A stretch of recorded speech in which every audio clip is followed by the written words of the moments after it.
Welcome everybody, we're back with Hoop Symmetry, where we discuss basketball in detail in hopes of further pushing the balance surrounding the game of basketball. Today we have another special video. We're tackling part 2 of our NBA offseason grade video. We did the Eastern Conference last time. Today we'll be doing the Western Conference. And so let's go ahead and dive right into it without any further ado, because we have a lot to discuss. So the first team in the Western Conference is our Dallas Mavericks. Our finals appearing Dallas Mavericks, led by Luka Doncic and Kyrie Irving. So we're going to talk about them. So we can see Dallas, they had no real re-signings this year. They added Spencer Dinwiddie on a one-year deal, Quentin Grimes, Najee Marshall. The big move was Klay Thompson, as we all seen. They ended up losing Josh Green, who went to the Hornets. We talked about him a little bit in the last video when we talked about the East. They lost Tim Hardaway Jr. via trade with the Pistons, and Derrick Jones Jr. went ahead and went to the Clippers. Number 1 overall, they went ahead and got Melvin Ojenka in a trade, and Ariel Hukporti, we recently talked about, was traded to the Knicks. So the Mavs are going to start the video off. We're going to give the Mavericks a B+, okay? And the Klay Thompson addition was huge. That should give him some credible floor spacing. And I know that everyone is kind of on Klay's case for like that end of the year performance, the offer, the jokes and the memes keep going on and on. But overall, Klay had a very solid year. He's still one of the best shooters in the NBA, and he does a skill that most people can't do, which is movement shooting. So there's a difference between being a good standstill knockdown shooter off the catch versus being able to come off down screens, pin downs, and stuff like that, and make shots at a high clip on good volume.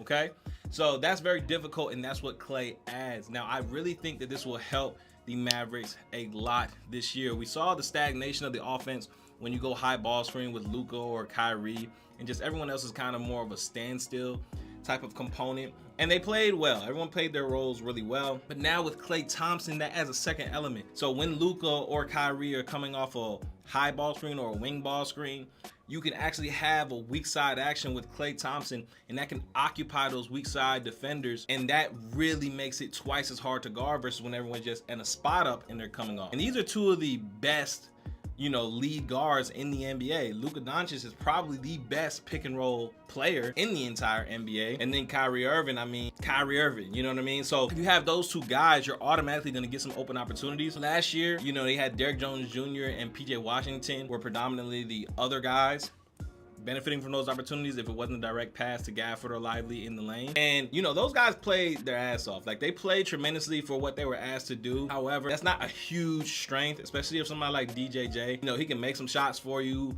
extremely athletic, but his strength is not really being a high volume knockdown shooter. PJ, I think, is a little better shooter than what he was given credit for towards the end of the year and the role that he was positioned to play, doing all the dirty work and stuff like that. But still, he's not a guy that you want taking 7 threes a game, especially above the break threes. Like, you want him to kind of take spot up in the corner type of shots, sometimes drifting to the top of the key type of shots. But having Klay, not only is he knocked down despite that performance, again, he's also a guy, like we talked about, that can run off screens and things like that, which can occupy the defense while Luka and Kyrie do their damage with the ball in their hands. So I really like the Klay addition. Klay also, at this point in his career, of course, he's not the defender that he was once, an all defensive team level defensive player.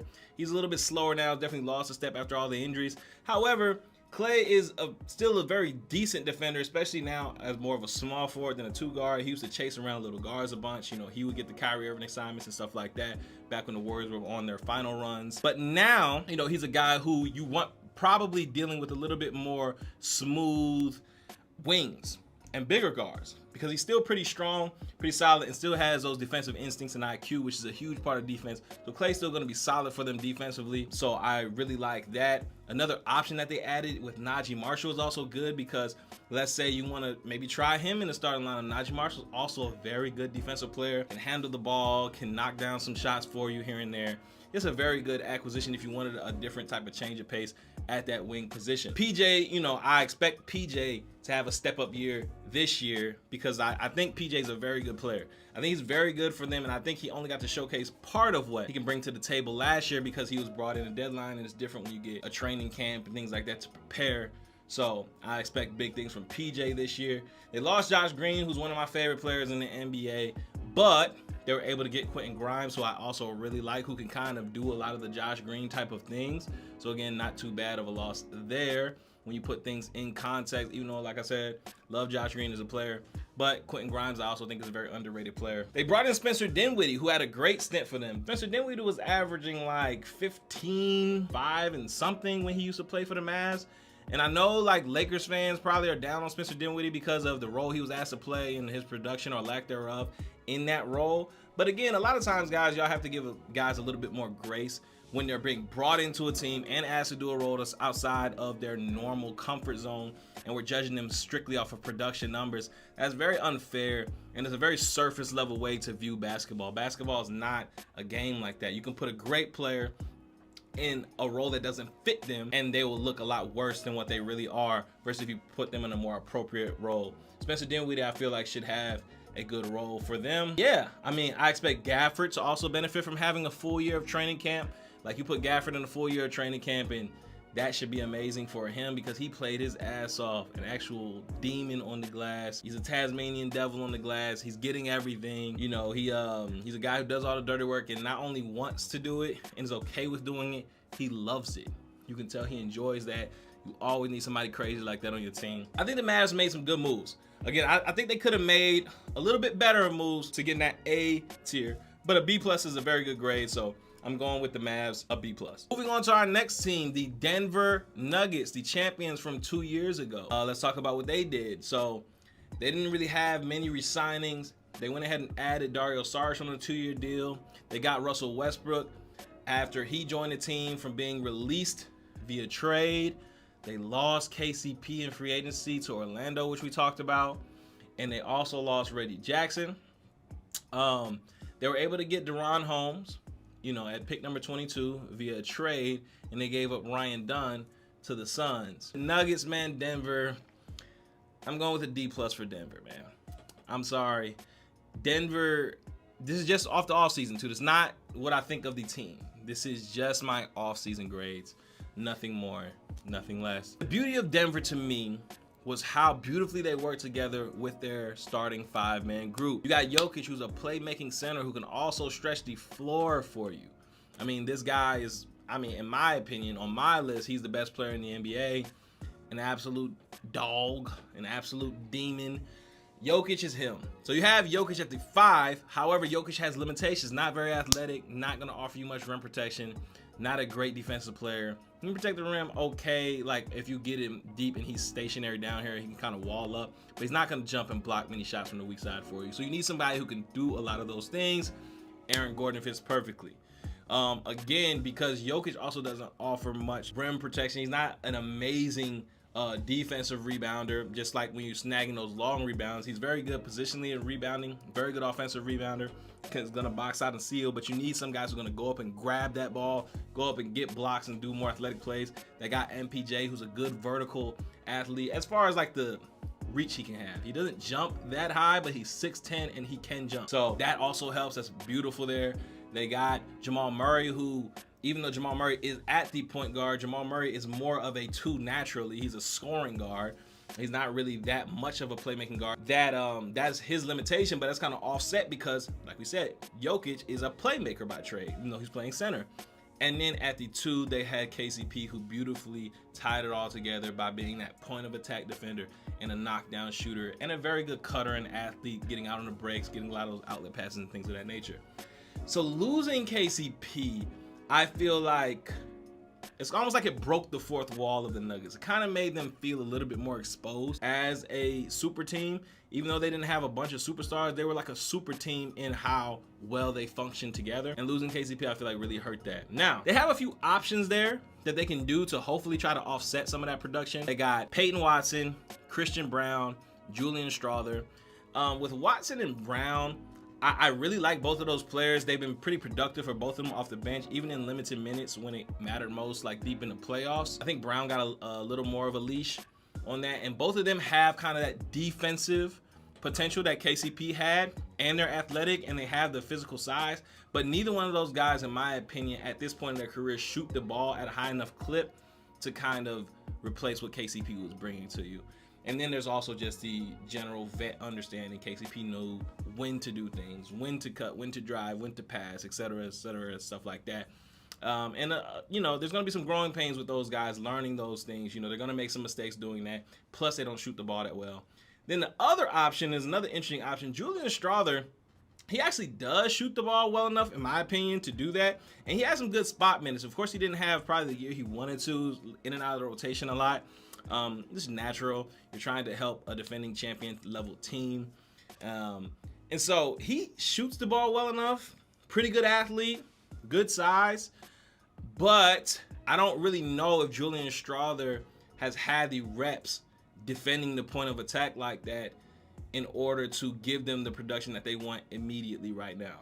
And so right now at that 2 spot, they kind of have a question mark. You know, Peyton Swatson, you know, he's one of the best shot blocking guards in the league.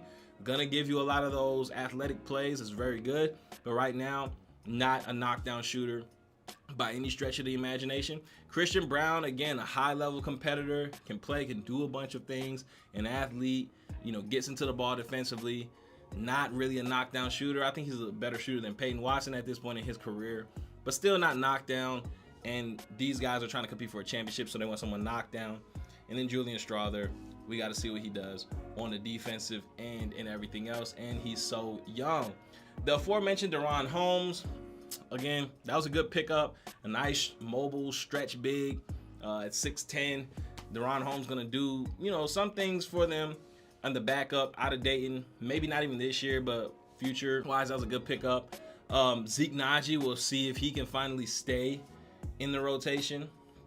But I don't know. We'll see. Yeah, DaRon Holmes, 6'10", big out of Dayton. Can do some things for you. Mobile. He kind of has a little bit, to me, a couple of different ways he can develop as a player. He kind of has that Precious Achiuwa type of build out of Memphis, where it's like, you know, undersized center maybe you can play him as, but he's kind of more of a 4. You know, maybe he thinks of himself more as a 3.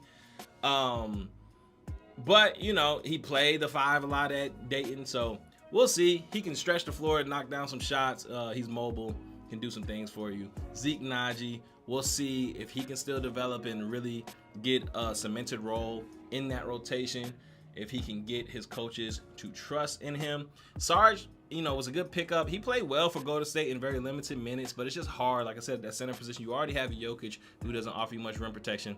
Now you got Sarge, who, even though he tries really hard, he plays good defense, very good shooter, strong frame, can definitely do things for you. And like I said, I think he was productive for Golden State when he was asked to play. But it just kind of leaves you something to be desired, because you kind of want that big to go ahead and protect the rim, and that's not something Sarge does really well. Anytime you play with a big who's not a rim protector, you always kind of feel like you're missing something. It's kind of like playing football without a good pass rusher. It's like, yeah, everyone can be good and stuff, but that element of just like the quarterback having to get the ball out in 3 seconds, it kind of changes the dynamic of the way everything else is.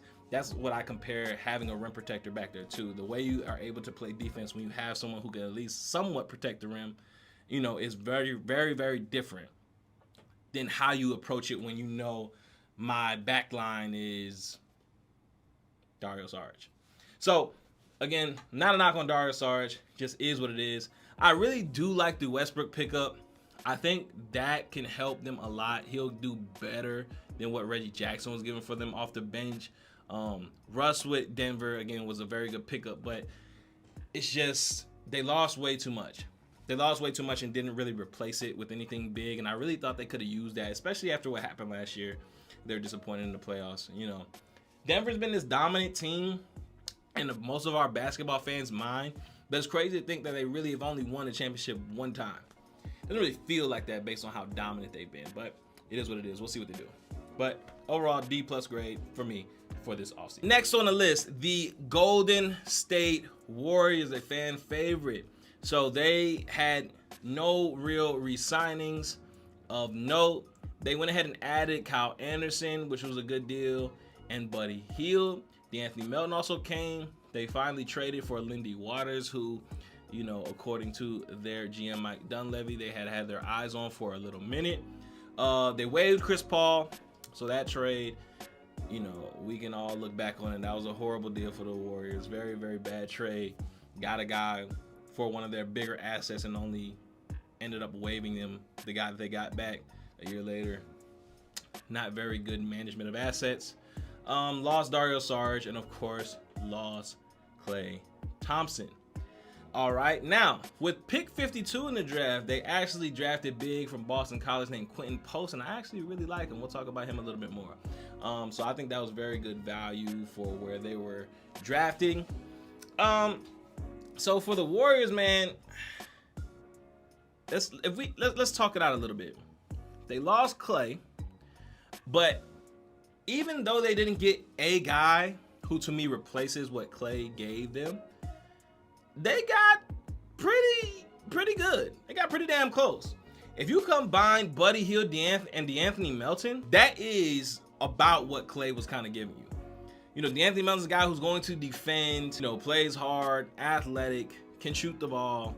He just kind of does it all type of thing. And not as good as Klay, and neither is Buddy Hield. Buddy Hield really shoots the ball, and at this point in his career, he still doesn't even shoot it as good as Klay, but he is a really, really good shooter. That's damn near as good as you can get for replacing Klay as far as a shooter goes. So when you kind of combine those minutes, Anthony Melton and Buddy Hield kind of give you a combination of somewhat the production of what Klay Thompson was giving you. So I think they did a really good job replacing Klay in that way. Of course, you can never replace what Klay meant to Golden State. But I'm saying if you were going to get some players for him, getting Buddy Hield and DeAnthony Melton is a really good get. There's some pretty good gets. And then Quentin Post, the guy we talked about, this is a 7-footer who's very, very crafty, very good passer. Like Warriors like to have their bigs lifted, running those pinch post actions, running those post split actions, running those horn sets where they got their bigs up, at the elbow, sometimes lifted at the top of the key, really making plays out there. So getting that guy who can do that while also is a very good shooter, not super athletic, but he can also score in the post. Again, I don't know how much they'll utilize him this year because honestly, I don't know how much Steve Kerr utilizes a lot of young players. But hey, that was a very good get. That was a very good get by the general manager. Okay. I think at this point, it's painfully obvious that it's about time to move Moses Moody and try to get something for him. I feel bad for Moses Moody.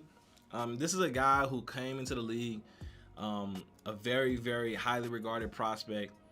Every time he's played, he's been pretty productive in his spotty minutes, even though his game is probably one that benefits more off of consistency. I watched the Draymond Green podcast. He always calls him the most professional player that he's ever been around. And so this is a guy who effectively has done everything that, his team has asked of him to do. And yet he's been rewarded, or rather punished, with the most inconsistent playing time, never getting a role. Everyone always jumps over him. And it's honestly sad. And I think it's time for him to get a definite change of scenery. If I was him, I'd pretty much demand a trade at this point. We'll see what Kuminga does in the starting lineup this year. If he's in the starting lineup, you never know what occurs rotations. Andrew Wiggins, we'll see if he can recover off of those personal issues. He hasn't really been the same ever since, he's been dealing with whatever personal issues he's been dealing with. I saw multiple reports of different things. Never really looked too deep into it because I don't really like getting into guys' personal business. So hopefully he can get back to form that he had back in 2022 after dealing with that. And so the Warriors are right now in this position where I have them at this second tier of contenders, right with the Lakers and Miami and stuff like that. They're not really at that top tier where I have those guys like Boston and Dallas and those main contender groups. Warriors aren't there, but I definitely think they're right in that tier 2. And I think they're a move away from getting into that tier 1. I think it's overstated how much of a decline, so to speak, they have been. And I feel that way about a bunch of teams. In all the teams that have huge fan bases, I feel like people are always ready for them to be done quicker than they really are.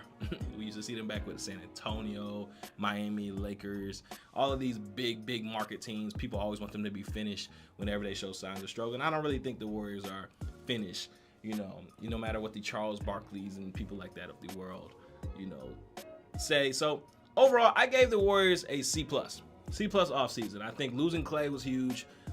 Big loss for them.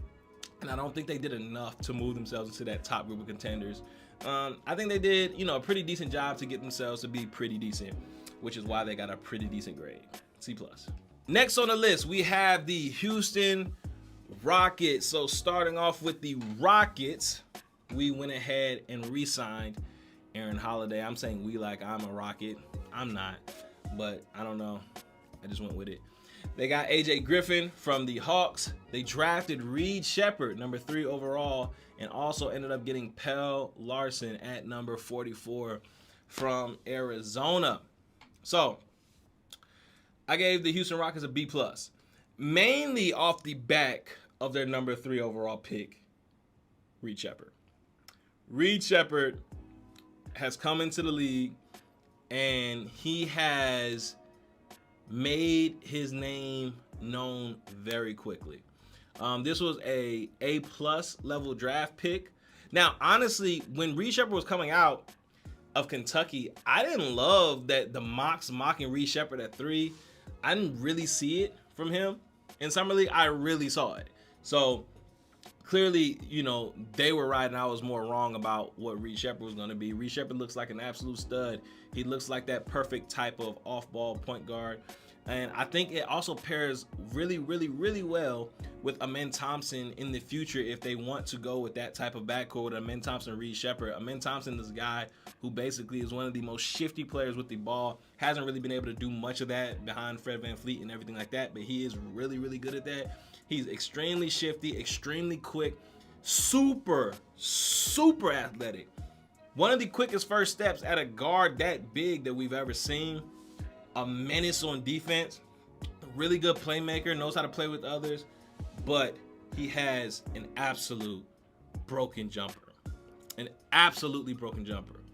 So if you pair that type of guy who can basically do everything but except for really shoot with a guy who is one of the draft's best shooters and not amazing at those other things, even though he showed a lot more than what a lot of people thought of him.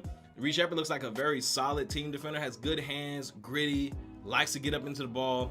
Really short wingspan, so he's not really going to be super disruptive, bothering guys' jumpers at this level. But again, he's going to be solid positionally. He's going to be in the right spot. He's a knockdown shooter, off the catch, off the bounce, doesn't really matter. Off the move, like we talked about with Klay Thompson, Reed Sheppard can do some of those things. Reed Sheppard is a good playmaker. He's not an amazing one like Amen Thompson, who's going to make a bunch of crazy passes and like fit some passes in tight windows where you're like, oh my God, how did he do that? But he's going to be very, very solid with the ball, very, very strong with the ball, very dependable. And that type of guy, if you put him with, again, another guy, it's like they kind of complement each other's weaknesses, because Reed Sheppard's not going to be a guy who's just going to break a bunch of people down with the dribble, but Amen Thompson can. And Amen Thompson's not a guy who's just going to kill you with knocking down a bunch of shots, but Reed Sheppard is. And so I think that long-term potential pairing was very, very great. So I mean, honestly, he damn near gets a grade by himself. They brought in AJ Griffin to add to that young core. We'll see if he can ever get back to the potential he was showing out of Duke after having a disappointing stint with the Hawks for a multitude of reasons. Now, one thing I'm concerned of with one concern I have with the Rockets a little bit is that they have a really crowded backcourt of young guards. We got Fred VanVleet, Jalen Green, Dillon Brooks, Amen Thompson, Cam Whitmore, and now Reed Sheppard and AJ Griffin. That's a lot of bodies occupying for very limited spots in a team that's also trying to be good and trying to win, which sometimes you have to jeopardize a little bit of your development. And sometimes, that's a good thing. Sometimes jeopardizing development is not that bad of a thing, because sometimes when you're trying to feature a player to speed up development, you actually end up building or reinforcing a bunch of bad habits when you're playing alongside a bunch of other young players with potentially bad habits as well. And so it sometimes works in reverse versus when you get to sit and sometimes play in a system behind older guys, wiser guys. You kind of got to earn your minutes. Sometimes that can be a good thing. So we'll see how that affects Amen Thompson. We'll see what they want to do with Jalen Green. We'll see if they think he's their guy. They gave him an extension, so that shows some level of confidence in him. But a lot of times, like we talked about before, retaining the asset is just a move to retain the asset. Sometimes it doesn't mean you believe in them. Cam Whitmore, one of my absolute favorite players to watch in the NBA. This is another one guy that I think is extremely underrated still. A guy with that top 10 talent, which just fell in the draft. He's on a team. He's behind a bunch of guys, even though he can be a potential all-star level 2 guard in some years. I believe if I was a team who needed a 2 guard, Detroit Pistons, Charlotte Hornets or something like that, I would have my phone off the hook trying to call about getting this guy before he can really show what he can do in the NBA. Like while he's still just a prospect, that's the time to jump on it. Go get Cam Whitmore, because he's not really going to get the minutes I believe he deserves in Houston. Just because they have a really crowded backcourt. You know, it's just hard to feed everybody, especially when all those guys are also young and kind of on the same timeline. You're gonna kind of be in this revolving door of being kept out of your potential role that you kind of deserve. But they got a bunch of different young players there, and we'll see what they do. You know, they still got Alperen Sengun coming off that ankle injury. We'll see how he looks this year. Very promising player. Might be their best player, honestly, from when he was playing. Jabari Smith Jr. makes consistent strides every year. Tariq Eason is a guy I've seen a lot of guys be high about at that 4 spot, that versatile defensive type of player who's going to bring that energy. They added Steven Adams. That should give him some more veterans in the locker room. He seems to be a good guy all the way around. People love him. Give him some front court depth. Jayson Tate's still there to give them some veteran leadership. So is Reggie Bullock that they just brought in. And so, yeah, honestly, the grade is mostly just about Reed Sheppard. Reed Sheppard kind of carried the Rockets to their overall B+ grade, which was really, really high. Going from really, really high to really, really low, we're moving on to the LA Clippers. The Clippers, man, what a down offseason for them. Biggest move in free agency, most likely. Paul George ends up walking for nothing, which is unfathomable when you think about what they traded to get Paul George. And even though that trade, they kind of did it to also appease Kawhi and just keep Kawhi happy, at the end of the day, you traded all that just for Paul George. You traded, I don't know how many first-round picks and swaps and all types of stuff, and then you declined all the packages offered for you because you were looking for better just to have that same player walk. That's tough. They re-signed James Harden. They added Mo Bamba. Nick Batum came back. They got Derrick Jones Jr., who we just talked about from the Mavs. Kevin Porter Jr. was a good sign that they got after him dealing with his legal whatever issues. They got Chris Dunn in the signing trade. Ended up losing Paul George, like we just talked about. Russell Westbrook, like we just talked about. Lost Daniel Tice. Lost Mason Plumlee. And they had the number 46 overall, where they drafted Cam Christie, which is the brother of Max Christie. I gave the Clippers a D-. Losing Paul George for nothing is just tough. Re-signing Russell Westbrook just to trade him for virtually nothing is just tough. So that in alone is like already a negative grade. But you didn't commit to a rebuild or anything like that. If you lost Paul George for nothing and you're trying to get under the second apron and all this type of stuff where teams are so frightened about, and you're like, okay, let's do something different, then you kind of got to pick a side. Right now, you're kind of in between, and that's the worst place to be in the NBA. You're going to have Kawhi Leonard, who is still dealing with some injury stuff. He had to leave Team USA. You got James Harden back, but at this point in his career, James Harden's not a guy who's going to carry you to any type of championship level success.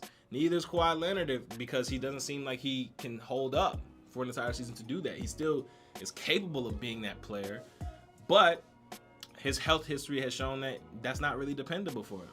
I do really like them getting Kevin Porter Jr., for the depreciated asset that he's become because of the off-court stuff. Now, that's assuming that the off-court stuff is all taken care of and his legal issues are all dealt with. Again, like I said, I don't really get too deep into the guys' personal lives. I just am aware of certain things that, have been speculated about certain guys, and I kind of just leave it at that. I mean, I know he's dealing with some off-court stuff. Hopefully they resolve that and everybody involved is cool. As a basketball player on the court, that was a very good get for them to try to replace some of what PG was giving them. Derrick Jones Jr., same thing, solid. That should also replace some of that forward production that they had. Nick Batum, like we talked about, good veteran. Mo Bamba as a backup big. solid. So they got some solid players, but that's just gonna make you like I said, mediocre. At 46, they went and drafted Cam Christie, like we just talked about. And I mean, I like Cam Christie. I think Cam Christie is underrated. I think he was an underrated draft pick, and I think he has good upside for them. But I mean, honestly, I don't see anything that makes me have a lot of confidence or interest in this team. Moving on from the Clippers to their big brother, the LA Lakers. They started by re-signing Max Christie on a somewhat surprising deal to many people, including myself, because of the price tag that he ended up getting. I don't think it was a bad deal or anything like that. I just didn't know that Cam's marketplace value was around that. And so I'm happy for Max Christie. I mean, I do think he's a very good, young, promising player and shown some promise. Just hasn't really gotten a consistent shake. Of course, we know LeBron re-signed. They didn't make any other real free agent acquisitions. They ended up losing Spencer Dinwiddie and Taurean Prince in free agency. And they had a really good draft, in my opinion. Getting 17 was an absolute steal. That was probably one of my favorite picks in the draft in the first round. That was one of the bigger steals in the first round. Dalton Connect at 17, he fits that team perfectly, going to help them right away. And then getting Bronny James at 55 to complete the LeBron James Disney Channel legacy, as well as fill a team need. It's just absolutely, I mean, they knocked it out of the park. Very limited resources like we talked about with some of these teams, but still able to get good players for the value that they got them in. I don't expect Bronny James to contribute so much to winning this year, but again, he kind of has that Alex Caruso, Cason Wallace type of build that typically helps teams that are trying to win a little sooner than later. So I think his disposition, which, you know, he's criticized for a lot because he's not going to score a lot of points for playing the way he plays, but that is exactly the type of player who really benefits by plugging into a team with already that's already ready to compete for a championship. And he only has to do a limited role, and they only really want him to play defense and stuff like that. So I think getting Bronny James late at number 55 was also great. And just so you retain LeBron, I mean, if he didn't even play, that's a good pick. And yeah, so just like we talked about with the Warriors, the Lakers are in that second tier of contenders. To me, a move away from jumping into that first tier. Again, we're watching the Olympics right now, and in many games, you could really argue the two best players on the court are LeBron James and Anthony Davis, and they both play for the Lakers. So that should give Lakers fans some hope. I mean, no matter what you think about the roster construction and how last year when, you know, we all know the elevated level of expectation that comes with playing for the Lakers. Lakers fans like to win, and if they don't win, even if it's just been 3 or 4 years since they won, it's like the sky is falling. I would relax. The Lakers still have two of the best players in the world and a very good roster around them. I mean, they still have D'Lo, who they brought back, and even though, you know, Lakers fans don't love D'Lo a lot of the times, they get hot and cold on D'Lo. Again, retaining the asset. We talked about, again, retaining the asset is a smart thing. I'd rather get something for a guy than nothing. Even if you end up trading D'Lo for something that's you don't really feel is comparable, you can get something, which is good. Austin Reeves is still there. Jared Vanderbilt should be coming off of his injury, who's already an impact player. Rui Hachimura is playing really, really well, and he's still there for you. Jackson Hayes ended up picking up his option, so that's good. So you have another big there. I know a lot of Lakers fans are worried about that. You still got Christian Wood for whatever that's worth. Gabe Vincent. So you got Gabe Vincent. He finally gets to play meaningful minutes for them, as he should be coming back from that injured year. He pulled another Pat Riley sabotage special following his Kendrick Nunn. You know, the heat to Lakers sabotage is real. But now you have Gabe Vincent with an entire year, just like we talked about these other players, getting acclimated to the team, getting a training camp, getting to rehab all summer, and getting to be an integral part of this team. I really think Gabe Vincent will be very good for them. This is another one of those internal upgrades that we talked about throughout these videos. Again, like I said, they lost Dinwiddie and Kendrick Nunn, but they definitely should be able to be replaced. You know, you still got Cam Reddish on the roster, who was a starter for them early and then kind of just fell completely out the rotation. I'm still a biased Cam Reddish supporter and believer. A lot of Lakers fans are down on Cam Reddish as well, so take that with a grain of salt if you want to. But you still got that guy who you can at least put in and give you some wing depth, even if you bring him off the bench.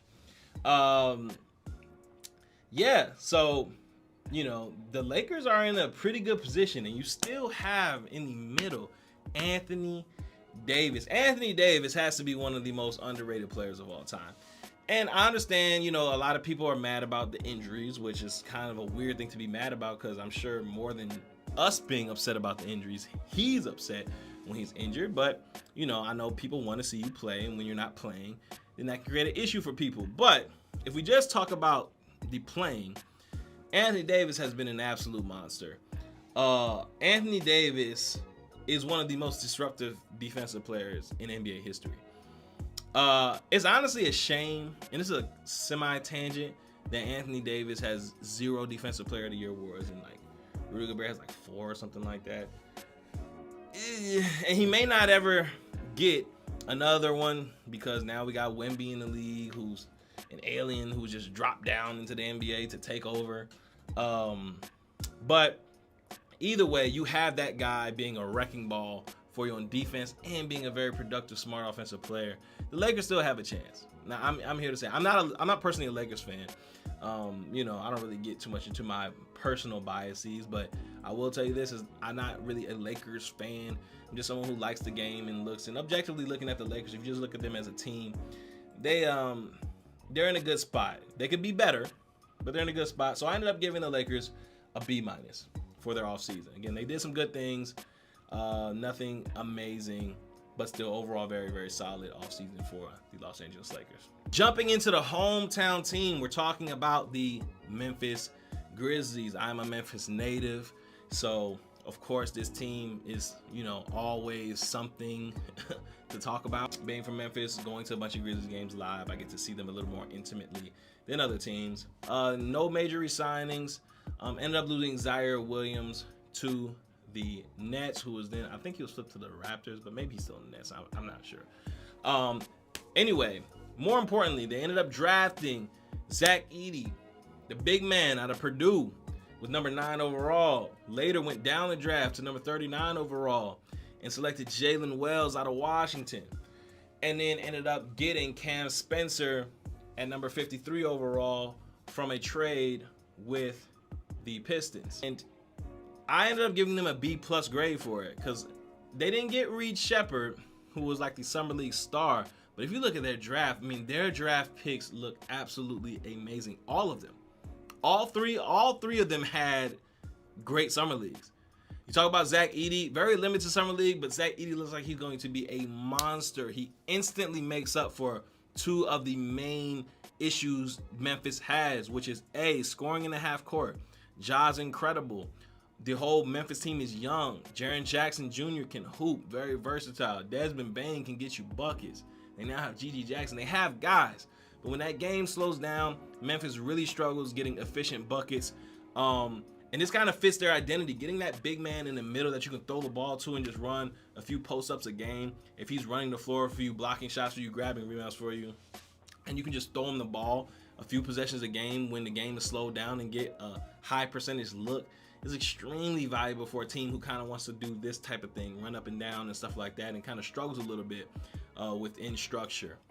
So getting Zach Edey at 9 is crazy, and Zach Edey also helps them with defensive rebounding. We all know Jaren Jackson Jr. loves to fly around blocking shots. He doesn't really want to be the wall-up big, standing in the middle of the paint, just offering rim protection. He doesn't want to be the boxing out big, trying to get the rebound. He wants to fly around doing athletic stuff and kind of be a roamer. Zach Edey allows both of those things to happen. Amazing pick, in my opinion. Another steal of the draft at pick number 9. But let's go even further down to number 39, Jalen Wells. Jalen Wells was killing in the Summer League. A few 27-point, 28-point games, including a game winner they had in the Summer League. This guy is just a knockdown shooter.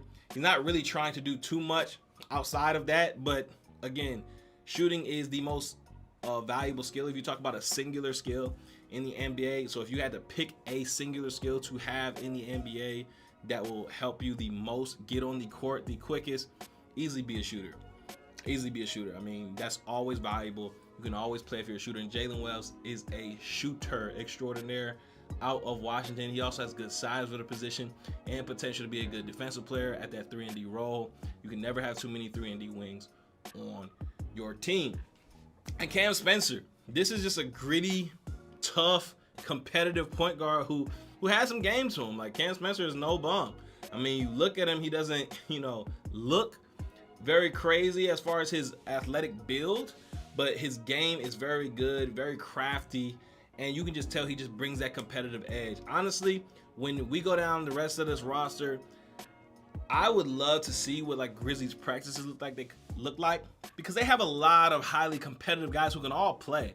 Like, their 1 through 12 roster is filled with a lot of guys who can all at least hoop.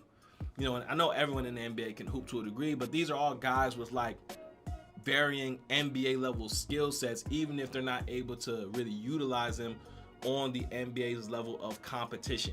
The skill level that they have are NBA level skills, which is a little bit different and a little bit more nuanced that we can talk about in a different video.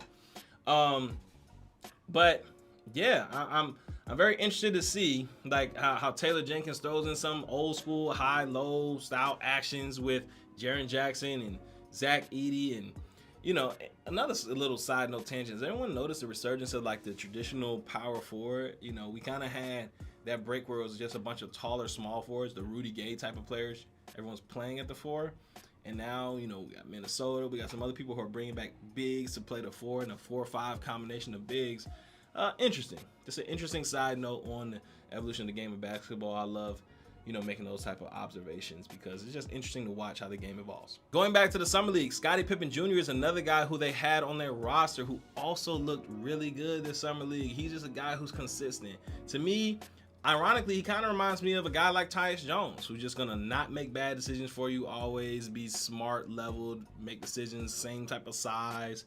Not amazing with any of their scoring attributes, but solid all the way around. Or even maybe got a guy like Monte Morris. I think if he ever gets the opportunity, I just feel like he just won't let you down. You just know he's not going to throw a bunch of turnovers. He's not about to do a bunch of dumb stuff. He's going to be steady. And you still have Derrick Rose, too, who's on the team, I believe. If you want to go in a more veteran way, One of the most underrated players in the league, Santi Aldama, is returning. This guy, he's always great for them. Like I said, very underrated. Can hoop. Having a really good Olympics as well. I got to see him live when he was going against Julius Randle. You can just tell this guy is underrated. I don't even know if the Grizzlies utilize him the way he should be used. I really like Vince Williams, number 5, who, even though he's on the smaller side, he's really, really competitive defensively and can make shots on the offensive end. They picked up Lamar Stevens, who again is a veteran wing, give you some more depth there. Yuta Watanabe, knockdown shooter, also more wing depth for them. Luke Kennard, just came back as well, another knockdown shooter for them. GG Jackson is probably the most interesting guy from this entire team. I want to see what he does this year. Me personally, as someone from Memphis, I would love to see GG Jackson in the starting lineup. I think he gives them real positional size, real shooting, real scoring chops, real youthful exuberance that can kind of help the team. Even though they're already young, kind of fast-paced, I think GG's just like motor and athleticism around there can kind of help the team. And I think it kind of makes the offensive lineup make more sense in that starting group. They may end up just going with a 3-guard look with Marcus Smart at that small forward position. I don't really love that. I don't like being small at one of the more crucial positions in the NBA, in my opinion, defensively, which is that small forward position. But Marcus Smart is a vet and knows how to play competitive, chippy, a very good player. I just don't like him in that role, like playing like the 3 type of thing. They got Jay Huff, one of the best rec summer league style hoopers there is. That guy is an absolute bucket. Probably won't play much this year, but I just want to give a shout out to Jay Huff just because I like watching him play. Jake LaRavia and John Conchar are still there to provide shooting if needed. And Brandon Clark should be coming back. So when you look up, like I said, this team 1 through 12, all of those guys can play. I haven't named a guy who can't play. So that's why I'm saying like their practices should be great. Their practice should be great. Like maybe I get to sneak in and see a practice. I don't know. We'll see. All right. So then you have Desmond Bane gonna try to make a breakout year, hopefully. But all of this revolves around what happens with Ja Morant. What happens with Ja Morant? If you can keep Ja Morant away from listening to NBA Youngboy on max volume, you know, when you listen to guys like NBA Youngboy, you can't have the volume on max. You have to have the volume down a little bit. Otherwise, when it reaches or surpasses a certain decibel level, it just tends to make people act up. And we don't want to see that from our good brother Demetrius. So hopefully they keep him away from that. And that should be very beneficial to the Grizzlies. Hopefully Bane takes a step up, has some more on-ball opportunities, you know, going into his Bradley Beal arc where you kind of start off ball, coming around a lot of pin downs and down screens and stuff like that. And then your point guard gets hurt. You start taking more on-ball responsibilities. You become a better ball handler, better pick and roll player, etc., etc. I think Desmond Bane has gone through that arc with Ja. So we'll see how they kind of put it all together when they're coming back. Yeah, I don't know if they, you know, because they have so many guys who can play, but they're trying to be a championship contender. Maybe they flip a few of those guys into one guy. Like maybe they call the Nets about Finney-Smith or Cam Johnson or a Dennis Schroeder or Portland about Jeremy Grant. Moving on down the line, we have the Minnesota Timberwolves. So Minnesota had an exciting offseason. They re-signed Luka Garza, who, you know, according to AE, that's where he got the slow step from. Big Luka, college legend. He comes back on 2 years. Again, another guy who's going to at least push your guys in practice, which is always good. Very underrated. You guys got to pay attention to that type of thing.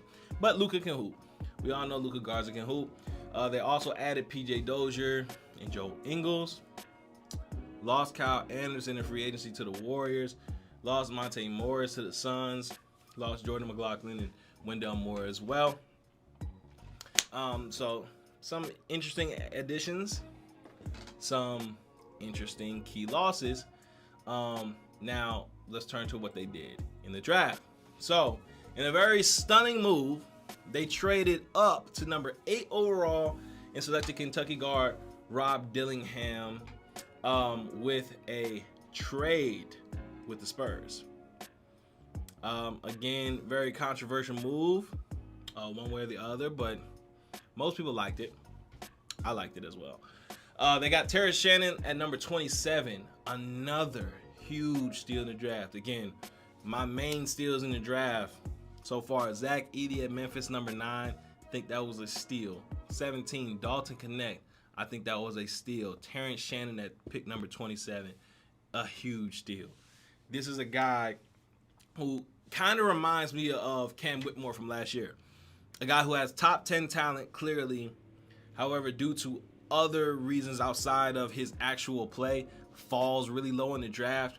And instantly you can see when you watch him play, just like, damn, like, y'all might have messed up. like, I don't know what everyone was doing. I'm not saying that whose pick was bad, but I'm saying I highly doubt there are 26 players in this draft that are going to be better than Tanner Shannon Jr. If you're watching him, this is a big wing, super athletic, can shoot, lefty, crafty, can defend, gritty, tough, a dog. Like, I think he's going to instantly contribute to this Timberwolves team off the bench, adding to their wing depth. Now, the Timberwolves went ahead and got Rob Dillingham, which could potentially be their point guard of the future. They got him at pick number 8 in a move up that I think was unexpected to a lot of people. A lot of people probably thought the Spurs were going to hold on to Rob Dillingham and pair him with a backcourt mate, Stephon Castle, and just rock out like that. They didn't end up doing that. The Timberwolves came in, swooped up, picked up Rob Dillingham in a move that I really liked. Now, the thing about Rob Dillingham is, even though I really like the move for the Timberwolves, I really think it was a good move, and I do think, I do like Rob as a hooper. He's a very exciting player to watch off the dribble. I kind of look at him a little bit more of a Lou Williams-ish type of player. He kind of plays a little bit on offense like a Colin Sexton, Lou Williams-ish type of guy, versus more of just like a point guard. Even when you're a scoring point guard, there's kind of a overall feel and essence that I feel like Rob kind of approaches the game a little bit differently with, but he's super young, so he can still grow and learn and develop that way. And he actually was looking really good in the summer league in certain spots. You can really see him trying to make a concerted effort to change that narrative and convert himself into more of a true lead guard, making the necessary passes, understanding when to move the ball, when to attack, not dribble up the ball and go 1-on-5 when you don't have anybody with you, and just eliminate a lot of these sloppy things that I feel like made him fall to number 8. Because as far as the off the bounce shot making, he may be the most talented off the bounce shot maker in this entire draft. So to go to a team that was in the conference finals last year is actually amazing. And get to learn behind a guy like Mike Conley, who also made it in this league as a very heady small guard. I think that's going to be great for Rob if he can really pick his brain and learn like Mike's approach to the game and add the talent that Rob have. Then sky's the limit for the kid. And also get Terrence Shannon, man. That was amazing. So, yeah. The draft, I think the Timberwolves did an amazing job in the draft for, again, limited resources. You keep seeing these teams be very efficient with the resources they have in making moves. So, however, as well as those moves were for the Timberwolves, I do think the Kyle Anderson loss in free agency is going to be big, man. When you watch any game, you can clearly see Kyle Anderson kind of being the brains of the operation. There was that viral play going around where Anthony Edwards ended up throwing the skip pass. He was attacking right. He ended up throwing the skip pass to the left corner. I forget who even shot it, but Kyle Anderson was kind of setting like this flare screen or just screening off the guy's defender who drifted to the corner, and kind of telling Ant, hey, this is the pass to make, and then Ant makes a dot and the guy makes a shot. And if you watch any interview before, like when Anthony Edwards was asked about like who's the brains of their team or who's the heart of their team or the leader of their team, he's always said Kyle Anderson. And so I'm always a little bit worried about losing guys like that, especially when our best player believes in them so much. I do think it could have an effect on the team. So we'll see what that does for the team. But still, overall, I gave the Timberwolves an A- just because they actually killed the draft to me. And I think overall, the other pieces that they got are going to make up for the Kyle Anderson loss more than the Kyle Anderson loss will affect them. Getting Rob Dillingham, a legitimate other sixth man, even though you have the sixth man of the year on your team, is insane at the guard position. That's going to give them more scoring, and we saw how stagnant they got later when they were playing like the Mavs. There was a kind of a one-man show. Only Anthony Edwards could really break his man down off the dribble. Now you got another guy who can do that. Then you got Terrence Shannon, who's also going to be a terror in transition, give you some of those energy points that we talked about with Christian Brown and guys like Peyton Watson were doing for Denver, and neither one of those guys are Terrence Shannon either. So like I'm saying, like you got a better guy who can contribute to winning if the coach utilizes them correctly. And again, another guy who does have at least the capability of attacking a closeout properly or getting a couple ISO situations and just making good looks and making good reads. He's also a little bit of an older prospect, so he's more ready to play now than a lot of guys. Yeah, I get the Timberwolves an A-. I think they did really good this offseason, given what they had to work with, and just good job. Another move I'd like to see the Timberwolves make, a move that I think makes a lot of sense, that probably could have gave them an A or A+, is I heard some rumblings.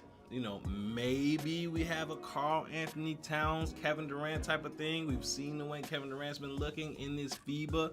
To me, that type of move makes sense for both teams, but we'll see if that plays out at all or that's more just fantasy. I'm going to be the first to say I would absolutely love to see that move. I think it will be perfect. I think that would be the perfect mix for the Timberwolves. That will solve all their issues if they were able. I think that will solve all their issues if they were able to get a guy like Kevin Durant. Moving down to the NOLA Pelicans, okay, led by their big guy, Big Zion. So ended up drafting Yves Missi from Baylor, the big man out of Baylor, who a lot of people are excited about, and they ended up getting Antonio Reeves in the draft as well. They ended up losing Dyson Daniels, EJ Liddell, Najee Marshall, Larry Nance, and Jonas Valanciunas, as well as Cody Zeller. However, the biggest move in this offseason for New Orleans Pelicans is none of those guys. We all know the trade for DeJounte Murray was the move of the offseason for the New Orleans Pelicans.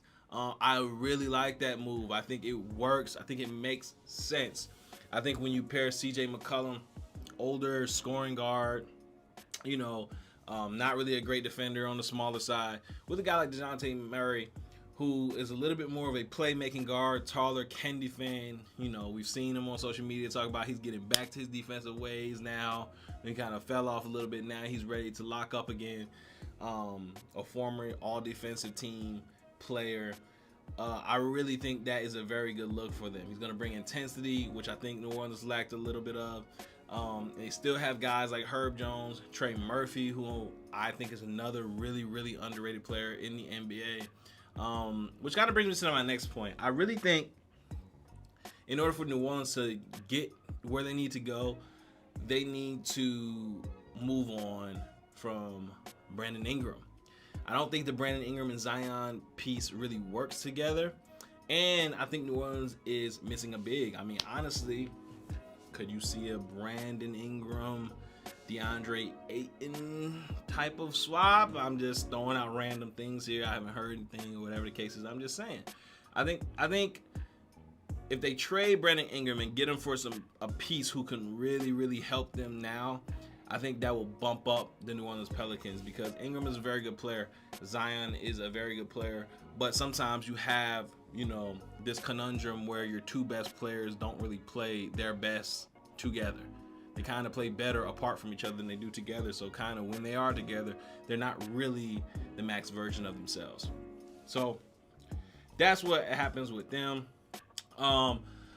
They also lost Najee Marshall, which we talked about. They lost a lot of different guys. I mean, I think that New Orleans can still be good this year.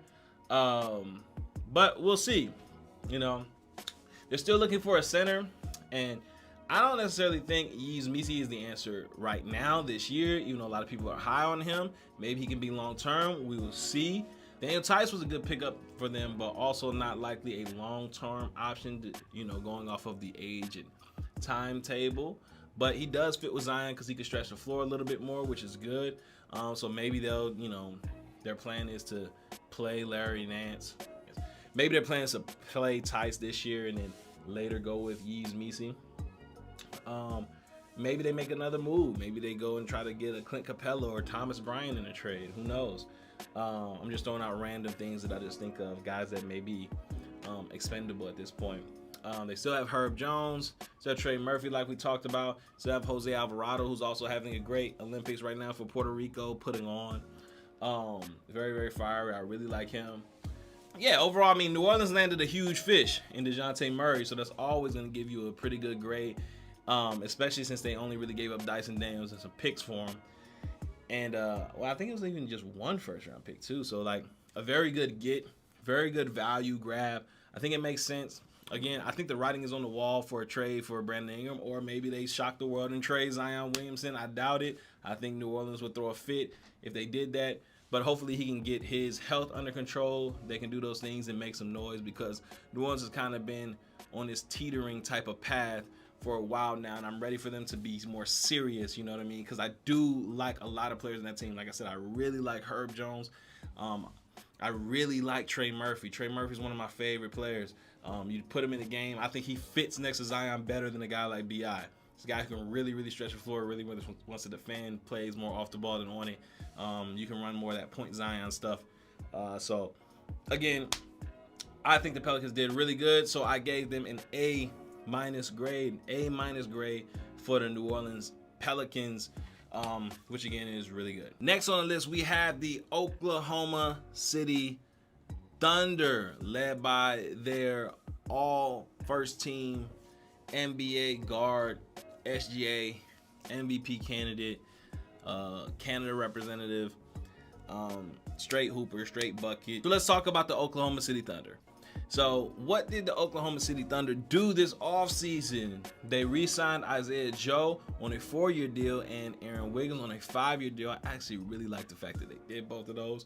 Low-key underrated, but I digress. They added Alex Caruso, via trade with the Bulls, giving up Josh Giddey. They added Isaiah Hartenstein in free agency, and they just ended up losing Josh Giddey and Lindy Waters in trades. They had the number 12 overall pick, where they ended up drafting Nikola Topic. Nikola Topic, I think, also ended up re-signing with his team in FC Barcelona for 3 years, so we may not see him until 2027, which is a little bit of a bummer for the Thunder fans. But hey, maybe it's one of those long-term investments that blow up. You know, maybe he's a Bitcoin when it first came out. They also got Dylan Jones out of Weber State at pick number 26, and ended up also getting AJ Mitchell with a trade with the Knicks. So whenever you can get 2 key role players, potentially even 2 starters in the offseason while only giving up a depreciating asset and no draft capital, you know you did something right. And that's really what we have with OKC. I mean, Hartenstein allows Chet to play some more 4 and use his talents as a roamer and shot blocker more off the ball, instead of, again, just like we talked about with Jaren Jackson, having to wall up is really different than being able to roam off ball. We see that with guys like Anthony Davis, Jaren Jackson, even Draymond Green. Like, sometimes you get more empowered and are allowed to use your superpowers when you don't have to do some responsibilities what somebody else can do. Hartenstein can kind of take some of those responsibilities from Chet so that he can use his superpower in full effect. Yeah, and so, you know, that will really help Chet as he's developing physically. And getting a guy that can close games for you in the champion Alex Caruso to replace Josh Giddey in those closing lineups is a massive upgrade. Personally, I will still start Lu Dort at the 2. I've seen a lot of people say maybe Lu Dort goes to the bench now that Caruso's there and they start him at the 2. Either way, I think you're fine because both of those guys are amazing defenders and good offensive players. So I don't really think you can mess up. It may just be matchup dependent. You know, Caruso's a little quicker, a little bit more agile. Dort's definitely stronger. So maybe they just play it based on who they play. But either way, I mean, you got great production there. And then you have off the bench Kayson Wallace, who's also going to give bench guards hell. I mean, if you're coming off the bench with Kayson Wallace and Alex Caruso or Lu Dort, those bench guards that you're playing against are going to be in for a rough night. So OKC has that working to their advantage. They can also experiment with lineups of guys like Jay Will, not J-Dub, not the small forward, Jay Will with the dreads. You can put him in, play him a little bit forward, and you know, you got so much matchup versatility. You got Aaron Wiggins who can play some 4, and you can put Chet at the 5, and you can just do so many things. You can put Chet at the 4 and Hartenstein at the 5. They just gave themselves so much lineup flexibility, you know, that is going to pay them some dividends. Now, I really wanted to see Lauri Markkanen with this group.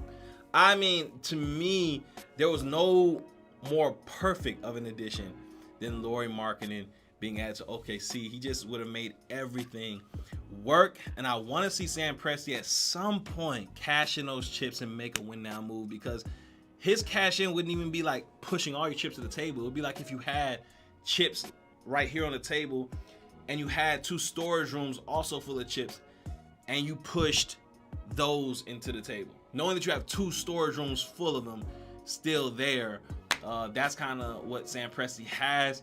And he's been a little reluctant to really deal those and make a win now move. So that's the only knock on Sam Presti. Amazing GM, as we all know. We all respect Sam Presti. But I really think, I mean, come on, I don't know what the asking price for Markkanen is.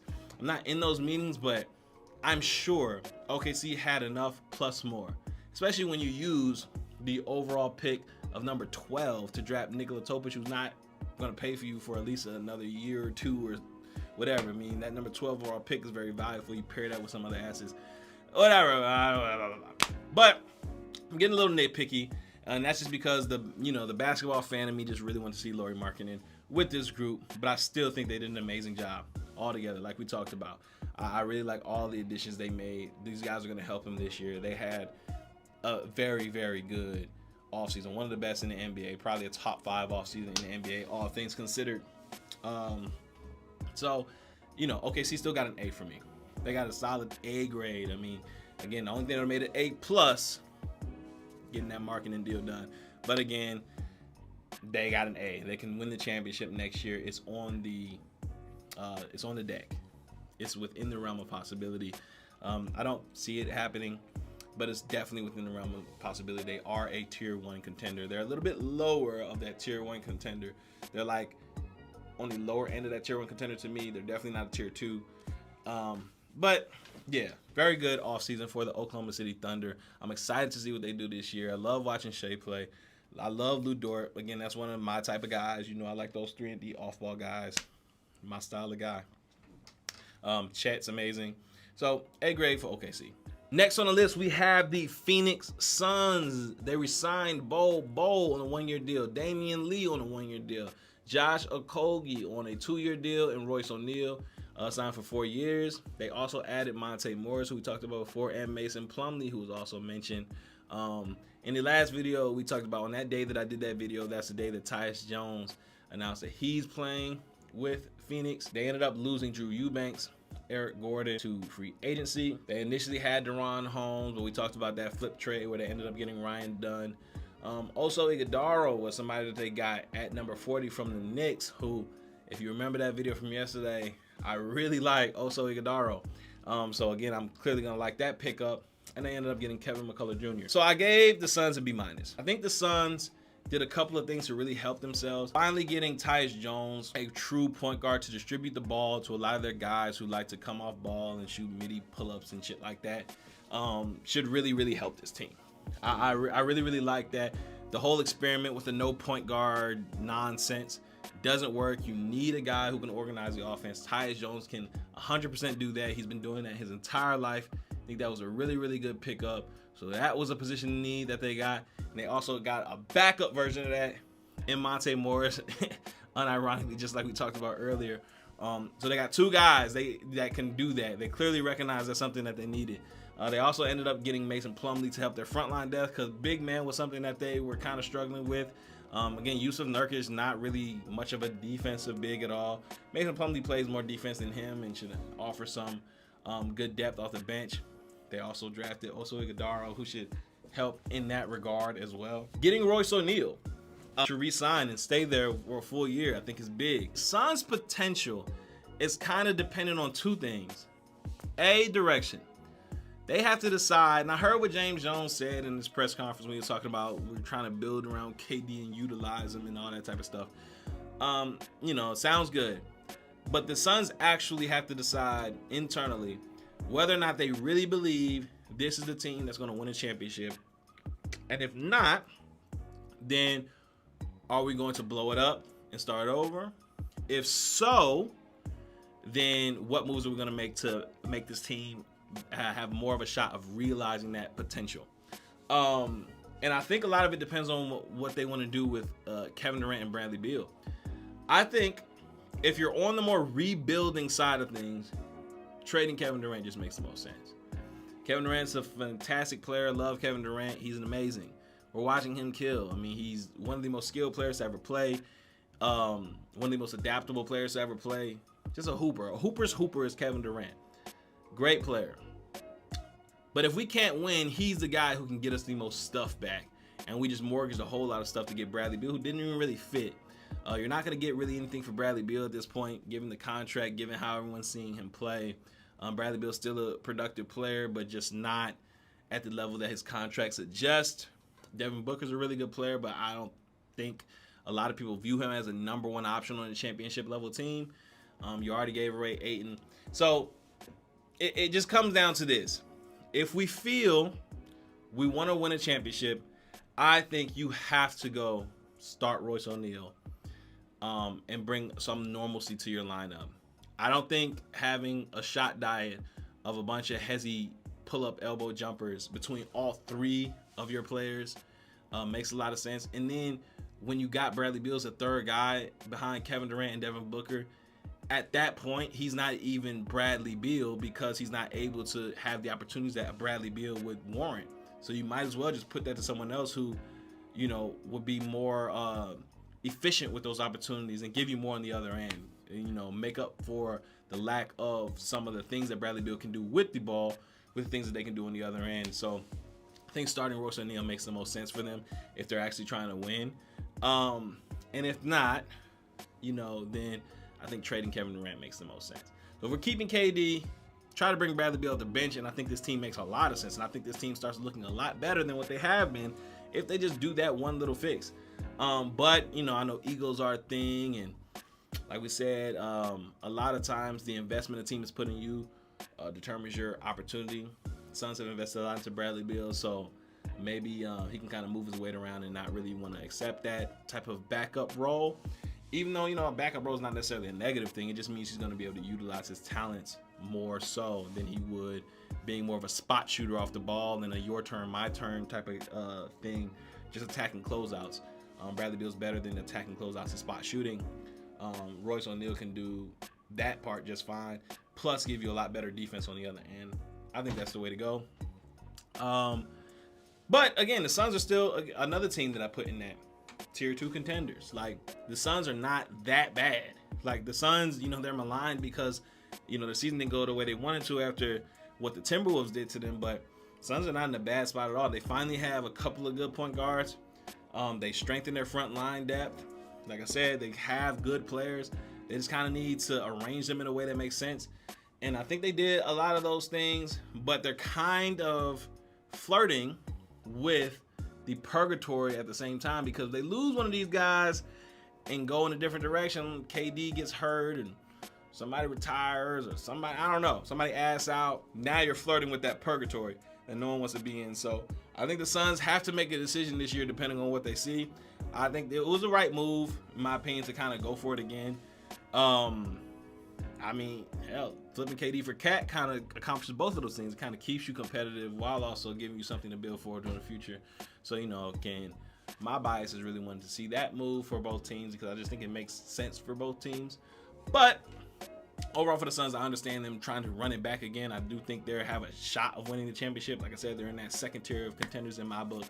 And I think they did decently in the offseason. I also gave them a B-. B-, nothing crazy. Iguodala, might have jumped it up from a C+ to a B- just because I like that guy. Another interesting team to talk about is the Portland Trailblazers, a team that has been in purgatory for I don't know how long. They've been there. They've been a team that, if you're a basketball fan, they're not winning the championship. But if you're a basketball fan, you also know they're not horrible. So that's what Portland has been. They're trying to find a direction. I think this offseason was really good for them in establishing which way they're trying to go. Because purgatory is the worst place you can be in. You got to choose a side. You're better off just tearing it all down and building something that you can be proud of versus kind of having something that you're okay with. And that's the way I look at it. So let's see what they did to do that. So they ended up re-signing no one.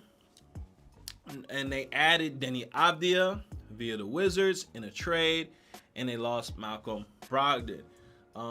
They had a bunch of draft picks in 14, 34, and 40, which they ended up trading for more assets. However, they did get the number 7 overall pick, where they selected UConn's big man, national champion, Donovan Clingan, and a very cool move.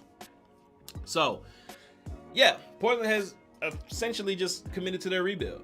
And when you look up, they have a young core consisting of Scoot Henderson, who I still believe in, Shaedon Sharpe, who's a future star in my opinion, Denny Avdia, who's a very good get for them, who a lot of Wizards fans were sad to see go. But he's a guy who can play either the 3 or 4 for you, as he did some in Washington late, even though he came in more of a point guard. And then you also got Donovan Clingan, number 7 overall, which is, again, a very good player. I think Donovan Clingan is a super interesting modern big, because he brings that throwback big, which is inside, big, banging, defensive presence, grab, rebound, hustle. But he also has this talent where he can stretch the floor, space, and shoot. A guy like Brook Lopez comes to mind. It's very rare. A guy like Al Horford comes to mind, but Donovan Clingan has actual, positional size. Al Horford's more on that 6'10" side. Brook Lopez is big, but he was a little bit older, a little bit slower. Donovan Clingan is still, young and mobile and already kind of has those aspects to his game. So that's a very interesting fit for Portland. I really like him for them. But of course, when you get a Donovan Clingan, to me, that, again, writing on the wall for DeAndre Ayton. It's like, you're clearly not the guy. You're not playing Donovan Clingan and DeAndre Ayton together. You just drafted Donovan Clingan, number 7 overall. I definitely think this makes Ayton expendable. And then getting Denny Avdia, who again played a lot of 4 for the Wizards, at 6'9". There have been a lot of rumors about Jeremy Grant being moved. Is another team going to come in and step up and grab him? So you kind of already got a young core with those young guys, and then you have a couple of older guys who are still not older. They're not old. They're still ready to contribute, so you can still get a good amount for them, a good amount of assets. So I think Portland has put themselves in a pretty good position this offseason, if I'm looking at it objectively. And then one of the bigger things is they can still decide what they want to do with their star guard, Anthony Simons. That's the big question. I mean, Anthony Simons is around 25 years old, very good player in the NBA, but most people don't look at him as a premier prospect of that young players. He's probably more of a complimentary star than a focal star. And at that point, you can kind of decide whether or not he fits next to Scoot, and he kind of does. Scoot's one of his biggest issues is just shooting.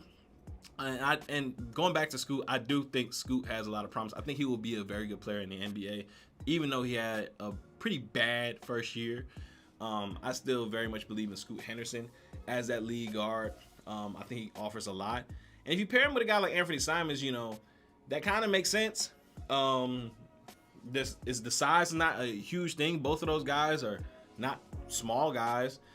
Scoot being like stocky, like built like a linebacker type of big, and Anthony Simons is about 6'4", 6'5". So those guys, can be a solid backcourt, but you can also decide, hey, I want to start in another direction. Maybe you take Shaedon Sharpe and just play him more at the 2 than the 3. And, that's another guy I expect to have a breakout year this year. Maybe he's being held back a little bit. So maybe you move on from Anthony Simons just so you can see what Shaedon can really be, because I really believe in Shaedon Sharpe. I think Shaedon Sharpe can be a premier 2 guard in the NBA, or hell, if you play him at small 4, then he can be a small 4. But I like him more a little bit at the 2, personally. But I mean, it gives you just a lot to work with. On that side of things. And another reason to move on for Anthony Simons is just because the 2 small guard lineup like they had with Dame and CJ didn't really work. So it's not quite a Dame and CJ type of situation where they had 2 little guards, but it's probably not an ideal backcourt pairing. Even though Scoot is about 6'4"-ish, stocky. Anthony's about 6'4", 6'5", thinner frame. Not the best positional size, so maybe they just decide to go in another direction, even though those guys could work together. It kind of gives them a lot of flexibility there. They still have Matisse Thybulle on the roster, who could still be productive if he play in minutes. Robert Williams is another guy who can maybe get you assets or play some backup big for you. Chris Murray, underrated player. I really liked what I saw out of him in the summer league. I think he can definitely help their wing depth and rotation. So, I mean, I like what Portland did this offseason. I gave them a B+. I mean, I think Portland had a good offseason, kind of gave a direction. I like when a team commits one way or the other. Don't play the fence. Winners commit. Go one way or the other. All right, winding on down, we have the Sacramento Kings. Now, Sacramento re-signed Alex Len, re-signed Malik Monk on a good deal. Very good. Add DeMar DeRozan in the trade. Added Jalen McDaniels in another trade with Toronto. Got Jordan McLaughlin and Orlando Robinson. Ended up losing Harrison Barnes via trade, Chris Duarte in a trade, as well as Davion Mitchell and Sasha Vesenkov. Okay, at number 13 overall, they ended up drafting Devin Carter from Providence, and then Jamal Sheed later at pick number 45, who was then flipped to the Raptors. So for Sacramento, I gave them a B. The reason I went with a B here for the Kings is that although they made some moves that I like, they did not make any moves that I really love. So like all their moves, I feel like they made them better as a team, but nothing that to me moved the needle and I loved fit-wise. I like getting DeRozan to upgrade at the 3. I think that's an upgrade from what you were getting from whether you want to call Kevin Huerter the 3 or Harrison Barnes or whatever you want to call him. I think DeRozan is an upgrade there. I like starting off this year with Keon Ellis at that 2. I think he really unlocks what De'Aaron Fox can do. De'Aaron Fox, I think, is a super underrated player still. I think he's a premier point guard in the NBA. I think he's an amazing defensive point guard in the NBA. However, it's hard to lock in on that defensive end when you have so many offensive responsibilities, and De'Aaron Fox is kind of the Kings' offense. So he's not going to be sitting there picking up the ball 94 feet every game, even though he does some games. Having a guy like Keon Ellis, which you can put on more of the premier point guards to really bother them and expend his energy into just giving them hell, is very, very good. And he also shot the ball at a high clip. So I think they found something there. And so if you go Fox and Keon Ellis at your 2, DeMar DeRozan as your 3, that brings you to Keegan Murray at your 4, who I think is a future star. I really like Keegan Murray. He is another guy who can movement shoot at the power forward position. He has actual power forward size. He can play off of the ball really, really well. He has some good on-ball play. You know, he got some post-up potential as well that they don't really go too much, but I really like Keegan Murray there at that 4 spot. And then you have the all-star center, Domantas Sabonis, anchoring down the middle, functioning as the trending hub, like a JJ Redick loves to say a million times every podcast episode. But, you know, you got a guy named Sabonis who's going to do a bunch of things for you, playmaking, you know, out of that mid-post type of region, give you solid production there. Trey Lyles gives you a lot of good toughness off of the bench. So I really like what Trey Lyles brings to the table. He's very versatile, very tough, gives him more of a veteran presence. I really like that they keep him on the team. I think, again, he's one of those guys who, like a Kyle Anderson, I would prioritize making sure that he stays on the roster, just because I think his value just extends so much farther beyond just the box score and even his on-court play. I like that they picked up Jalen McDaniels in that trade with Davion Mitchell to give them some more wing depth. Devin Carter, a player I really like. I really like that gig. I mean, he can do basically everything Davion Mitchell can do, and he's 6'6" doing it. He gives you that toughness, defense, has some scoring chops, playmaking chops, can shoot the ball some, can really defend. So I really like Devin Carter. But the reason I only gave them a B is because the pieces don't perfectly fit. The pieces just don't perfectly fit. And I know the Kings couldn't really get a perfect fit because, you know, we're Sacramento, we're a smaller market team. Sometimes you have to get what you can get. And I do think they manage their resources well. That's why I gave them a B. I mean, I think given what they had to work with and the people who are willing to come and blah, blah, blah, blah, blah, I mean, I think they did pretty well for themselves, you know. DeMar DeRozan was one of the bigger stars that they could have gotten, and they did get him. And I think they made the right moves. I think they identified the place that they need to upgrade and upgraded from them. So I think the Kings did pretty well for themselves. Another reason why I'm a little low on the move is just because I think Sabonis kind of limits a lot of what they can do. It kind of goes back to the Jokic conversation. Jokic, again, in my opinion, is the best player in the NBA. So his style of play sometimes would be difficult to win with. When you have the guy playing a certain role, being the biggest person on the court essentially, and not doing one of the premier things that the biggest person on the court we really expect to do. It's kind of like having a point guard who can't shoot or can't dribble. It's like one thing that you're expected to do at a certain positional size and you don't do. Now, Jokic is so good that he kind of overcomes it. And Jokic is actually really big. You know, he's actually 7 feet, actually 7 whatever. Sabonis, one, he's not good enough offensively to offset what that does, and he's also smaller, so he doesn't even have just the size. Sometimes Jokic can just be okay defensively just because he's so damn big and can just put his hands up. You know what I mean? Jokic can just put his hands up, and he's so big that sometimes it just works. You know what I mean? That's not really the same for Sabonis. So I do think Sabonis limits their potential a little bit. I'm not saying, again, it's not saying Sabonis is a bad player. I just think given the role that he's playing, given the position that he's playing, it makes it a little awkward. And you need to really be very intentional how you construct a team around a guy like that. If you're going to go that direction, you have to make sure my power forward kind of can supplement that really, really well. And like I said, I love Keegan Murray. But Keegan Murray, to me, hasn't shown that as much. He's more of a versatile defensive player than he is like a guy like Aaron Gordon, who's just like locking shit up and making up for rim protection and things like that because of how physical, athletic he is. Gave Sacramento a B. I think they're trending in the right direction. Bringing back Malik Monk on a 4-year deal was huge. Malik Monk's going to get you buckets off the bench. Love Malik Monk's game for them. This kind of moves Kevin Huerter and guys like that to the bench, which should really help. And so overall, I mean, I think they did good. Another exciting offseason has to belong to the San Antonio Spurs. They re-signed Charles Bassey. They added Harrison Barnes via trade. They went ahead and got Chris Paul off of waivers and only really lost Devontae Graham. Okay, with the number 4 overall pick, they drafted UConn's guard Stephon Castle, another national champion, a very key player for that national championship. And I want to start with Stephon Castle because honestly, I love this kid's game.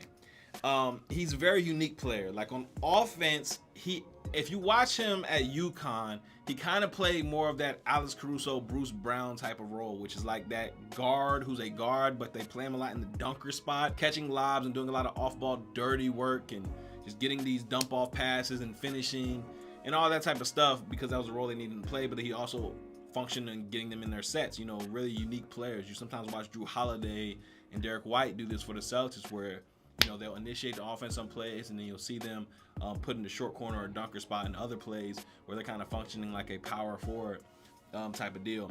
Stephon Castle kind of did a lot of that type of stuff. But also, if you watch Stephon Castle's game, either back a little bit more like high school or a little bit more, maybe even somewhat in the summer league, he kind of has this mix of I don't know if you guys remember prime Emmanuel Mudiay when he was kind of doing his thing with Denver. Very underrated player. His career kind of got cut short, but he was very productive. Not a great shooter, but a guy who can kind of make all the passes, big, very fluid, can move. Maybe you can even go with a Tyreek Evans, who's like a bigger guy, who's kind of a point guard and can make all the plays of a point guard, but just in a bigger guard's body. Again, not really a knockdown shooter, but a guy who can make shots. And that's kind of what I think of when I get Stephon Castle. On the offensive end. But the other part of his game that makes him so much more special is that he's an elite point of attack defensive player. So he's a little bit more in that Lonzo Ball, Drew Holiday-ish, Alex Caruso, Jalen Suggs type of archetype of point guard. Overall, so a very intriguing player. I really, really like Stephon Castle. I really like the pickup for the Spurs. I think he's going to pair amazingly with Wemby, and the Spurs have these shot doctors down there. If you're not familiar, the Spurs have these guys who are like these shooting coaches who are like legendary, known for transforming guys' jumpers. Go watch Kawhi Leonard back in college. Couldn't really shoot. He became a shooter. Tony Parker, we all know shooting was a struggle for him for a long, long time, especially extending out to 3. They got him to where he can be a capable shooter, especially from the corners, became a knockdown corner 3-point shooter. He always had a pretty decent mid-range, but they really helped him. DeJounte Murray, same type of thing. Even Jeremy Sohan, the guy who couldn't shoot at all, and they worked him through all these weird progressions, one-handed jumpers or whatever, and now he can at least make a shot comfortably. So I really like the fit and pairing there for both people, for the Spurs and for my man Castle, who, again, now will have the best shooting coaches in the league, potentially. Maybe if you take out the guy who's helping with Lonzo and them. But so again, great get. Those guys should get a raise, whatever they're getting paid, pay them more. CP3, another amazing acquisition in my opinion for a couple of reasons. One, he's going to organize the offense for them and get the ball to Wemby. I mean, I know for anybody who was watching the NBA last year, watching Spurs games, I saw 2 Spurs games live last year, and boy, it's rough, man. When you have certain guards on the team just not passing the ball to clearly their best player, and they're turning it over, and they're just doing anything, and none of the guys seem to be able to dribble with their head up, other than Trey Jones and Devin Vassell. It was nasty. It was nasty. So CP3 should help with that, alleviate that. Plus, CP3 is also like this point guard whisperer, low key. Like if you look at some of the guys where CP has played with them or happened to impact them at that point guard spot and how they play later after him, it's almost like, again, CP3 is the point guard whisperer. Like he played with SGA and Dennis Schroeder and Darren Collison and all these guys. And once CP3 plays there, I feel like he just gives so much game and people just learn so much at that spot that they instantly become better players. So I mean, again, that's gonna help Castle and it's gonna help Wemby and just the team overall. I love that pick up of CP3 for San Antonio. So again, Golden State, horrible trade for CP3. Didn't make much sense on their team at all. Didn't help them, overall failure. The Spurs, an amazing pickup of CP3. So again, a lot of times it's not the player, it's just the player in that situation. the Golden State fit was not a good one. I feel like everyone kind of knew that when the move was made. It just didn't really make any sense. Harrison Barnes, another guy. Harrison Barnes is going to give them actual NBA production at that forward spot. Again, Harrison Barnes, not a guy who really fits the Kings like that because they need a little bit something different from that spot. For the Spurs, they just need someone who's going to, again, make NBA ready decisions. Harrison Barnes, again, is going to attack closeouts when he needs to, going to shoot the ball at a high enough clip, can be functional defensively. Just a guy who can hoop. Harrison Barnes can hoop. At the end of the day, he's solid. He's a solid NBA player. You put him on the team, he's going to do his job to a decent way. And that's what the Spurs are missing, just competent basketball players, and they got those. So I'm really excited to see how the Spurs look this year. So you now have Devin Vassell. You still got Keldon Johnson. You still got Trey Jones, who you now can bring off the bench. You still got Zach Collins if you want to play Wemby at the 4. Still got Jeremy Sohan. Regardless, again, we're not here to hate on Jeremy Sohan. He definitely gives them some defensive versatility, adds to their forward depth. They have Julian Champagnie, who, again, looks like a decent rotation player they can bring off the bench. So now the Spurs are actually starting to look like an actual NBA team, which is really exciting, especially when you consider the potential of a guy like Wemby.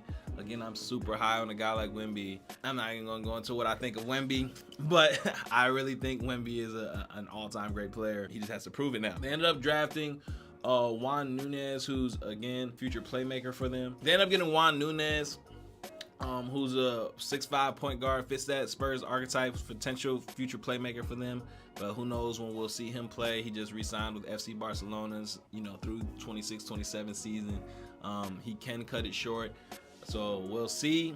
I mean, either he can come over and help them, sometime, or be just a draft and stash, and maybe he'll be just a nice seed that they planted and ends up paying dividends. The Spurs love those type of players. But I mean, I really like the Spurs recognizing that Wemby's the type of guy who's ready to win now. So let's start putting NBA players around him right now. Let's not just squander his talent in his early years just because he's young.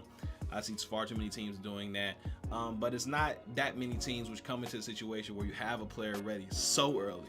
And, Wemby definitely breaks the mold. So excited to see what the Spurs do. Overall, I gave the Spurs an A grade for the offseason. Very solid A grade. They did a bunch of good moves that I agree with, put their team on the right tracks. And that brings us to our last team to discuss, which is the Utah Jazz. So they re-signed Johnny Juzang on a 4-year deal. Drew Eubanks was added to the team on a 2-year deal. Omar Yurtseven was waived, Chris Dunn was waived, and of course they waived Russell Westbrook as well. But I really like what the Utah Jazz did in the draft. They went ahead and got a bunch of guys who probably went lower than their values suggest. Maybe not Cody Williams. They ended up getting Cody Williams at number 10. I think that's right around where most people kind of projected him to go. So that one wasn't a big steal. But 29, they got Isaiah Collier, who was the number 1 player in his class going in. It's always good when you can get that type of guy with that type of pedigree that late. Again, I'm not the hugest Isaiah Collier guy, but he definitely has some potential there. He's very athletic, very explosive, and when you can get a guy like that at pick 29, who knows if he can figure out those other things, if he can get a consistent jumper and make it at a good clip, and then also kind of slow his game down to where he starts playing more of a point guard, which is definitely in the cards. You could have got a huge deal with that guy because he's ultra talented. And you got 32. You got Kyle Filipowski at pick number 32, who can do a little bit of, who can do a lot of those things that Lauri Markkanen kind of does. Kind of that big stretch, big, who can kind of move and is more of a power forward, but as true 7-foot size. So maybe, that helps them with a Lauri Markkanen trade. I really wish they would have moved on from Markkanen. Maybe they didn't have the package that they needed, and he is a very, very valuable asset. I love Lauri Markkanen's game. I think he's going to help any team instantly. But, maybe moving him earlier would have opened up minutes for guys like Taylor Hendricks, who a lot of guys are excited about as a more modern, defensive, like up-tempo, younger 3 or 4. As a more modern, up-tempo, athletic 4 that they could to pair with this young running gun squad. I really like Walker Kessler, but there have been reports that they may move him as well, which, I mean, I wouldn't hate it, because even though he's a young player, he's still like 23 or 24 years old and a very good center. I feel like his style of play is more the type of play that fits well within structure and a good team, like early. And so I would appreciate them if they were like, okay, we know we're not really going to get the best out of you until a while, because we're probably not going to have a good team for a little while, and your value is really, really high as you're still in your first contract and you're clearly already a pretty good big. You know, you already were paying on Team USA and things of that nature. Very good shot blocker. He even shot the ball a few times, and his shot doesn't look bad. If he decides to turn that into part of his game, who knows? But Walker Kessler I really like, but if they move on for him, that would be really good for their asset compilation. If they do that, yeah, Cody Williams looks like a nice future 3-and-D wing. They still have, like, again, a lot of guys who are trying to prove themselves over there. They got Taylor Horton-Tucker and a bunch of different guys who are like the kind of cast-offs from other teams trying to prove yourself there. But, you know, that's not always the worst thing, because with that type of team, a lot of times that breeds a lot of opportunity, and that's all you can make of it. Sometimes you get diamonds out of the rough like that. You know, a lot of times with the NBA, when you have guys who are trying to fight for certain limited spots, you end up getting guys proving themselves who would have never got the opportunity otherwise. And so I'm excited to see what they do. You know, if Cody Williams can knock down jumpers at a high clip like he was showing, he had a very good summer league, and if he can defend and get a little bit more stronger, really like what the Jazz did as far as with their draft picks. So I ended up still giving them a B- because they didn't have any, like, you know, major moves or major signings or any draft picks that I personally loved. But I think with the spots that they were picking, just like we're going to keep reiterating, at 10, 29, 32, I think they maxed out those draft picks for what they needed. I mean, I really like the draft that Utah had. So overall, B- for the Utah Jazz. And overall, that's going to do it for the grades for the NBA off seasons. This video was about the Western Conference. We already tackled the Eastern Conference. If you haven't seen that video, make sure you go check that one out. Again, this is Hoop Symmetry. My name is Coach Muhammad. I'm not going to spend any more of you guys' time. Make sure you like, comment, and subscribe on the video. That really helps the channel. We're trying to grow. We're an up and coming starting YouTube channel. And we just like talking about basketball and bringing the balance around in the game. So if you are interested in that type of basketball discussion, make sure you subscribe, click the post notifications so you don't miss an upload. This is Coach Muhammad, and I am out.